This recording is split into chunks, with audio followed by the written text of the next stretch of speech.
Kenny Polcari joins us, Senior Market Strategist, Slate Stone Wealth.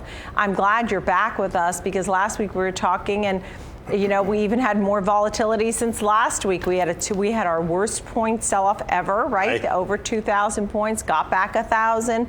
Now we have a pandemic. Right, and now we were off 1,100 points as I was coming in because, listen, we talked about this last week too. There's been a lot of internal damage done to the market, the speed at which it's happened, and so therefore the market needs to find some stability. And until there's more clarity on both the oil situation between the Russians and the Saudis and the right, U.S. that was the next, like the double whammy. That was the complete double whammy, and it happened on a Saturday. So therefore, Monday, when you saw it happen on Monday when the markets opened, is when. Yes. Listen, it was very interesting because futures were limited down that day, and then Monday morning the market was going to open down that 7%, which was going to trigger the circuit breakers, the first time since they were created, post the 1987 crash. And I was there. I went Monday morning because I wanted to see what it was like.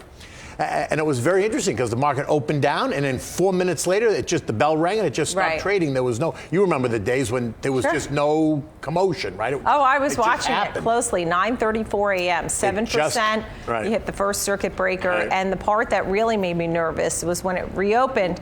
If it went down 13%, then they would pause again for 15 minutes.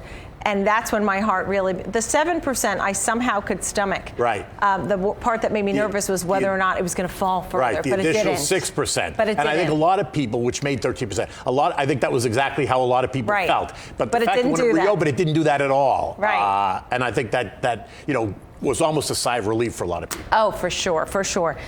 So what are you looking at right now for support and resistance? Well, so I think you have to look at Monday's lows, which is 27.34. The closing low was 27.46. We have to test that today. If we test it and hold it, that would be a positive sign. My sense is, though, that we're not. My sense is that we're going to test it and we're going to fail a little bit, and that's going to cause another downdraft. Not a big one, but I just think another small downdraft to shake the trees a little bit more. And then I think the market starts to stabilize. Now, if we get hit with something else, you get hit with more oil news because, if oil stays in the low 30s, you're going to start to see high yield debt start to default, and it's going to happen relatively quickly. Within a week and a half, you're going to start to hear rumblings of defaults happening or pending, and that's going to cause another kind of wave of nervousness and angst in the market, which might send it a little bit lower. We talk about two ideas, right? A one-off event versus fundamentals. And at first, we were talking about this as an event. Right. The problem is, how much is it now affecting the fundamentals? Well, and I guess that's the big question, because if it stays, especially if the oil situation stays like this, the coronavirus, I think a lot of that stuff is going to come back. It's going to certainly hurt in the first quarter and probably now going into the second quarter if it sticks around for another month and a half or so. It becomes more fundamental. But I'm much more concerned about the oil situation being more of a fundamental economic kind of hit to the global economy than I am on coronavirus. Right. Tell me about what you thought about David Kostin's call this morning over at Goldman Sachs. He talked about, obviously, Q2 and Q3, right? People were looking for earnings growth. He's talking about double-digit earnings losses. Right. And then he gave a new target, the 2450. Right. But said it's going to recuperate to 3,200 by the end of the year. But 2450, you think that's a little hysteria kicking in? I think 2450 is hysterical. Listen, in December 2018, we traded down to 2345, I think was the number, right? And that's really, if you really want to pinpoint a really low point, that would be it. I think it's way overdone. I don't think it's going there at all. And I don't even think 2450 is a place that's going. But listen, it's Goldman, right? So partly is they're talking their book. Partly is it's Goldman, making headlines. But I think it's a little bit, it borders on a little bit of hysteria, which I think is absolutely not good for the market. Well, they had to come out because they originally came out with the 2900, That's right? correct. And that seemed a little hysterical. Right. We're well below that, so they had to come out with some new targets. They had we already passed their low end. Right, that's right. Right, and that's basically they had to come out and fix it. So he bought himself a little bit of insurance because now he made it really wide, right? Okay, so now what? There must be opportunities in this sell-off. Well, I think there's always opportunities. Where are the opportunities? I think there's, if you're a long-term investor and you are a little bit nervous, there's no problem, or there should be no concerns about creating more of a defensive portfolio, right? So take your current portfolio, which you should not blow up if you're comfortable with it, but you should kind of round out and add to it. So consumer staple names are always defensive. Healthcare is a defensive group. Utilities are a defensive group. And look, even some of the growth growth names, you look at stocks like Apple, which isn't going anywhere, which is on sale.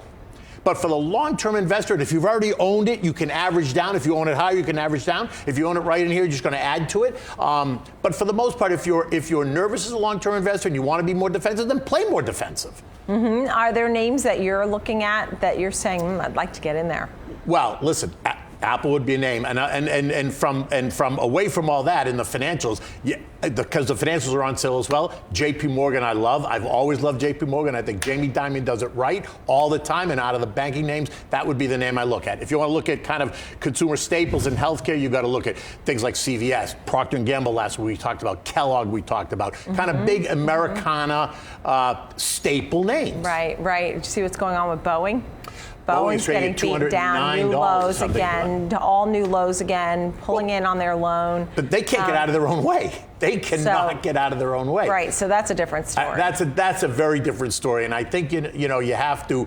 That one is kind of a one-off in terms of everything else that's surrounding it, separate from Corona and everything else. Mizuho came out and they picked names like Amazon, Baidu, and Uber as their picks.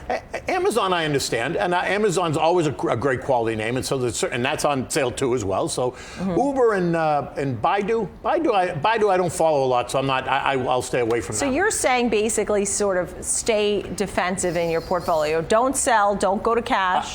Well, listen, if you have cash, cash is good. You don't necessarily have to spend your cash, but I wouldn't sell everything, especially down here, just to go to cash. If you've got a well-designed portfolio to begin with, and you're a long-term investor, ride it out. And again, look at some of those names that you bought and the reasons you bought it. And if the story hasn't changed and they're on sale and you got the opportunity. Look, I always like to say it's like you're going into Bloomie's. When Bloomie's has a sale, you don't go running out the door, you go running in the door because you're going to buy that dress for 30% less. and so that's the, when this happens on Wall Street, people get nervous and they want to sell the stocks. It's the last thing they should be doing.